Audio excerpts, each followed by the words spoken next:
Assalamualaikum warahmatullahi wabarakatuh dan salam sejahtera. Hari ini merupakan hari kedua Perintah Kawalan Pergerakan ataupun PKP tahap 2 ataupun fasa 2 ini. Kerajaan ingin merakamkan penghargaan terima kasih kepada rakyat di atas kerjasama yang diberikan dari segi pematuhan kepada perintah yang dikeluarkan. Sebagai contoh, semalam dan kemarin. Semalam pada hari Rabu, pihak polis telah menahan seramai 562 individu, berbanding dengan 583 individu yang ditahan pada hari sebelumnya, iaitu 31 Mac di Sekatan Jalan Raya dan rondaan PDRM yang kerana melanggar PKP. Ini menunjukkan terdapat 3.6% penurunan dari segi jumlah tangkapan.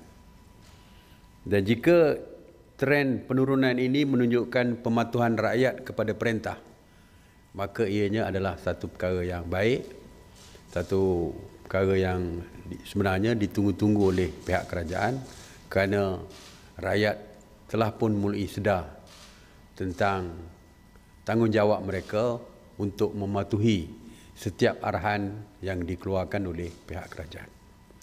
Walau bagaimanapun, pihak polis masih meneruskan tanggungjawab mereka untuk memastikan keseluruhan rakyat patuh kepada setiap arahan yang dikeluarkan. Oleh itu, selain daripada tangkapan, pemeriksaan kenderaan dan sebagainya diteruskan seperti biasa.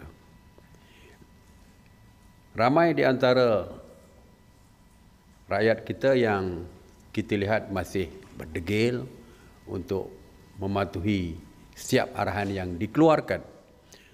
Dan saya ingin maklumkan, sepanjang tempoh PKP ini, seramai 4,189 individu telah pun ditahan, di mana 1,449 telah pun dituduh di mahkamah. Dan ada di antaranya telah pun dijatuhkan hukuman. Dan hukuman bukan setakat berupa denda, tetapi hukuman juga adalah berupa penjara. Ada kes di mana penjara telah pun dikenakan kepada mereka selama 8 bulan. Kerana bukan kesalahan engkar semata-mata, tetapi dituruti dengan kesalahan-kesalahan seperti melawan pihak polis yang dianggap sebagai mengganggu pihak berkuasa menjalankan tugas mereka. Jadi saya harap perkara-perkara seperti ini tidak lagi dilakukan kerana akibatnya adalah diri sendiri. Ya. Sekatan Jalan Raya semalam sebanyak 687 sekatan dijalankan dan pemeriksaan terhadap 380,342 kenderaan.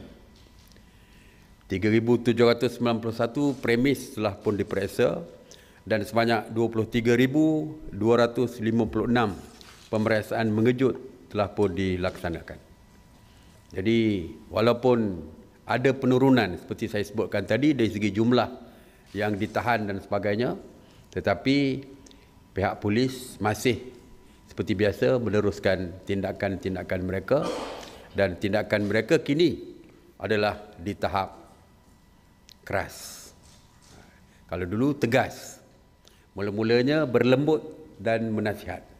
Selepas itu dibertukar kepada tegas, dan kini mood pihak polis adalah keras. Jadi kita harap supaya rakyat terus mematuhinya, dan kepada yang patuh, saya bagi pihak kerajaan ingin mengucapkan setinggi-tinggi terima kasih kepada rakyat. Sanitasi awam diteruskan. KPKT ataupun Kementerian Perumahan dan Kerajaan Tempatan telah mengenal pasti 348 kawasan untuk pelaksanaan ops sanitasi awam di seluruh negara. Semalam, itu 1 April, sebanyak 93 kawasan telah dinyah cemar dan jumlah kawasan yang telah dinyah cemar sejak 27 Mac adalah sebanyak 252 kawasan.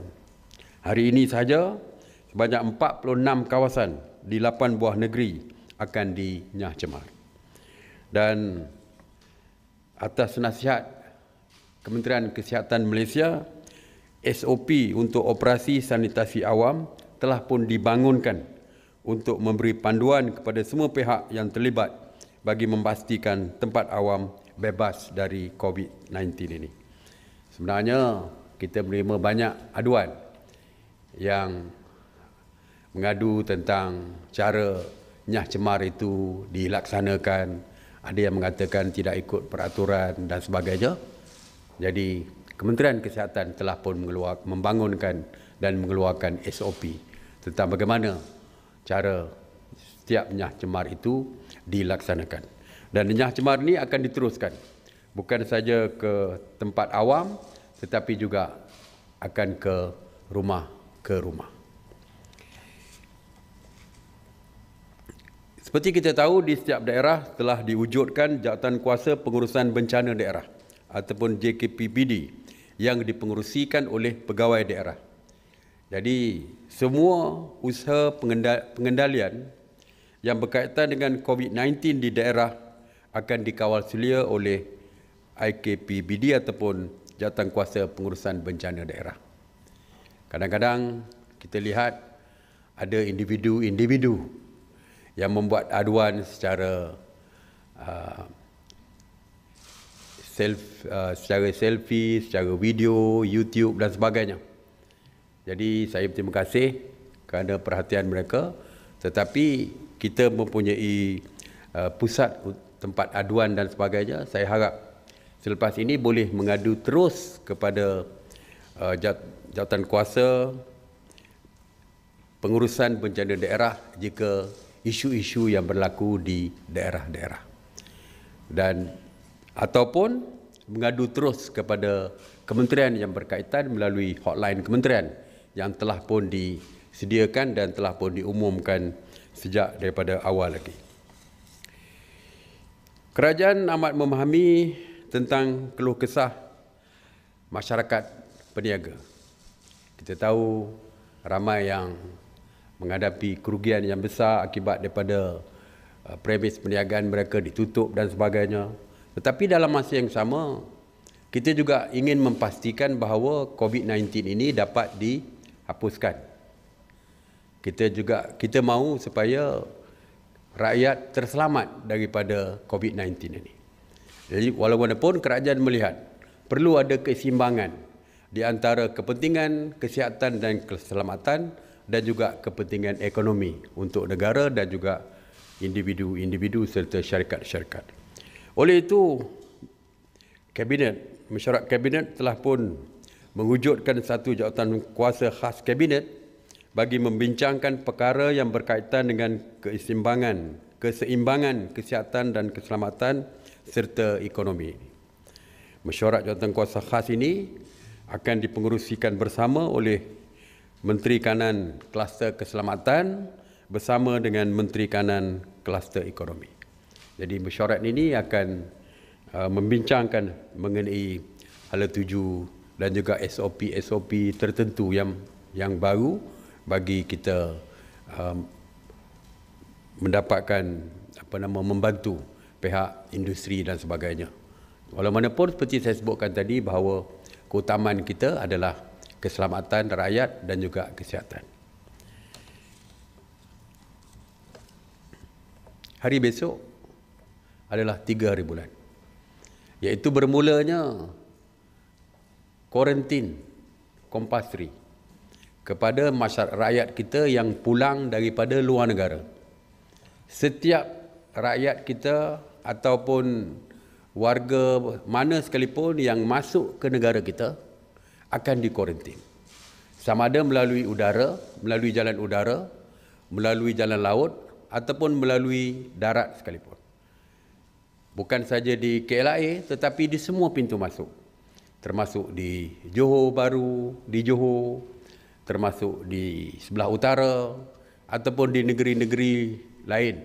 Di negeri-negeri lain, termasuk juga di Sabah dan Sarawak, yang mana setiap kemasukan warga kita ataupun sesiapa saja akan di kuarantin selama 14 hari.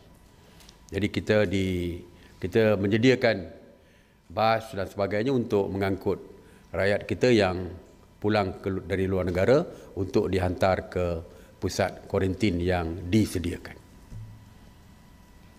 Itu saja untuk hari ini. Terima kasih. Assalamualaikum warahmatullahi wabarakatuh.